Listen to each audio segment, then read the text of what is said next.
I guess. You're not going yet. Oh, I'm. Oh! All right. Preach it, sir. Why isn't this working? It's like fuzzy. I just want to preface Whose is this by this? saying that I have always felt such a connection with you, Dad. I don't know if it's because I am the youngest, but it was always there. From when I was a little girl, even on my wedding day, for the first time when I was announced as Mrs. Robbie Crackleese coming down that aisle, it was you that I locked eyes with and winked, and we even have a photo of that. Okay, I'm sorry. When I think about you, Dad, I think about the meaning of unconditional love. A love without limitations. A love that has no bounds and is unchanging. You would do just about anything to assure my happiness. Growing up, I was quite a tomboy. You let me have a collection of my animals and creatures that I would bring into the house. I had my collection of frogs, turtles, fish, worms, and any other creature that I felt needed to be nurtured. I certainly lost some along the way in the basement on Armstrong Avenue, especially because I used to line up turtles or frogs and race them in that basement. I once wrote you a long letter asking for a sheepdog. In the letter, I made many promises that I would be the sole person responsible for that pet. That lasted 2 days when I finally went to you and told you that I no longer wanted to clean up after this puppy that was going to the bathroom like a horse in our home. Back you went to the breeder, took your losses, and never said a word about it. It's unconditional love. I truly believe that my love of life came from you.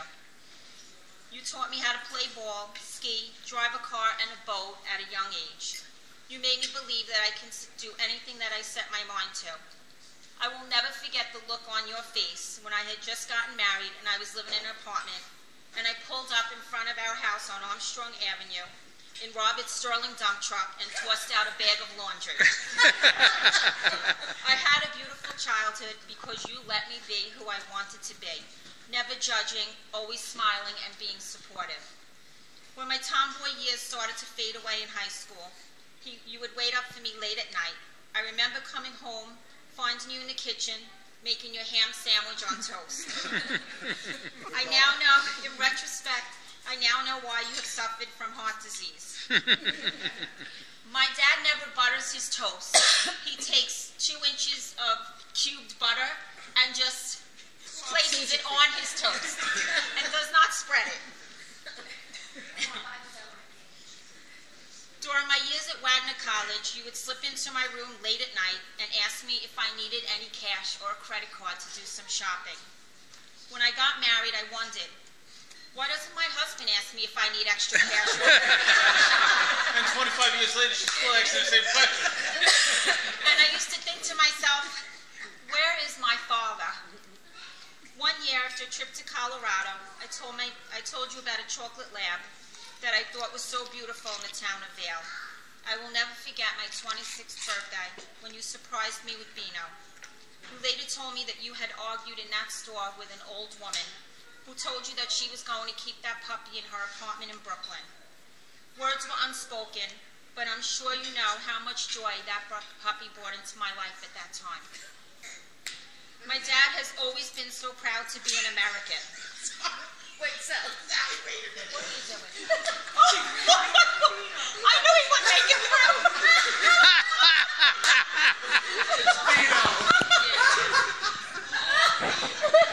Oh, Beano!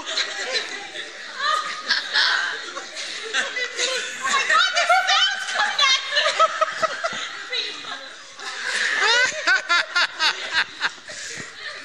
You gotta be shit. All right, Bob, take a deep breath. All right, go ahead, Sal. Finish up. My dad has always been, I actually wrote this like my dad, but you have always been so proud to be an American. I will always remember flags blowing in the breeze at our house, amazing 4th of July parties, and waking up on a Sunday morning to Neil Diamond's Coming to America.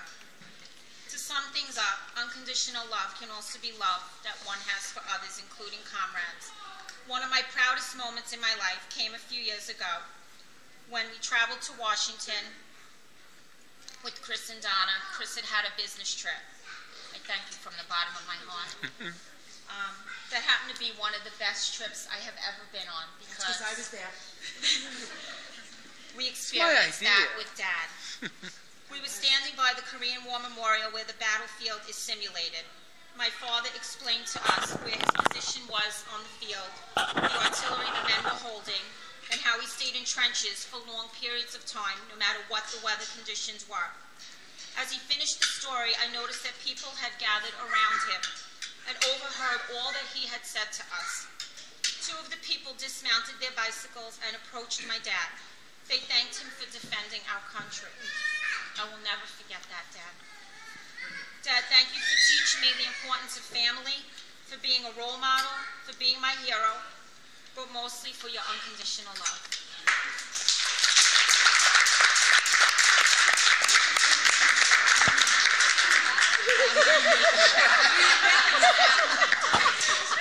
Bino. I'm not making it. Sam, maybe you should go. My God, let me tell you. I thought it would be easy today talking about my father-in-law. But they're talking about Bino. And then, as I'm hearing everybody speak about my father-in-law and different stories, it's just reiterating all the stories. It's just like it's amazing. But I feel like I'm on planet Pluto with atmospheric pressure crushing me. You know, most of you. I was gonna say stuff off the cuff, but I figured I'd be in the atmosphere, so I wrote stuff down, and I'm gonna speak. I'm gonna read what I wrote. If I could read this font. You want my glasses? No, I don't need glasses. I need light. All right, anyway.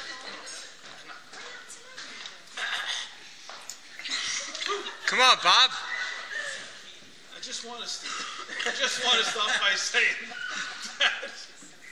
Please, I gotta get into the light.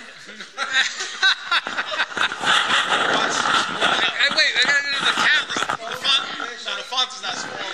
It's just what's going through my head and my heart, and trying to get out of this selection from alcohol. But anyway, I just want to start by saying that I suffer from nightmares when I hear the word of the circle. It's ironic that the movie came out, Lord of the Rings, this year, because I feel like I'm Lord of the Circle. All right? For over more than 30 years, I've heard, what are we going to do with the circle? We have to do something with the circle. No one knows what you're talking about. The circle is this. The circle, well, for people that are not in the immediate family, the circle is the circle of the driveway. Why don't we explain it? Everybody knows the circle. So Okay, we got it. Now We I know got what it. you're talking about. Bob, your head is really big. Step back. We have to do something with the circle. What would follow would be the word on. And I knew my weekend has begun. My thoughts of going to the lake were out the window and relaxing.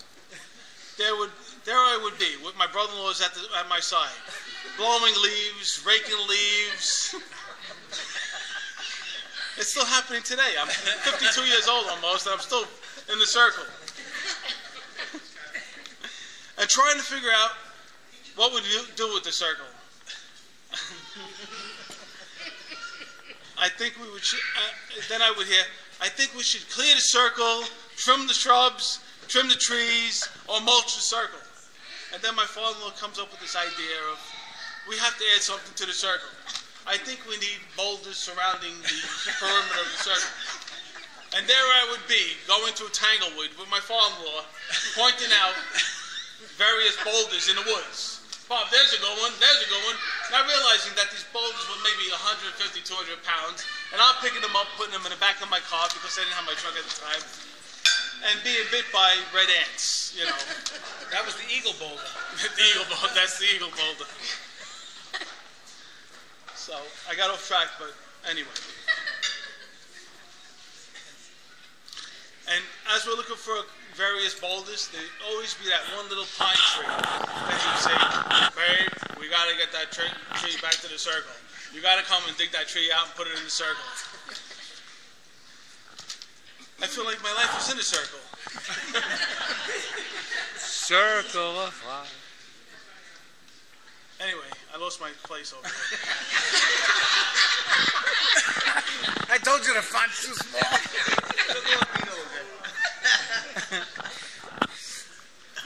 All right, I'm back over here. You back? You got it? All right. Finish. Right. I told you, it gets tough. Sally said finish. Well, I'll tell you what. Okay, all right. It was always tough living up to Chris. Go ahead. Anyway, this is one of the reasons why I have gray hairs, because of the circle. It's one of my problems here. So anyway,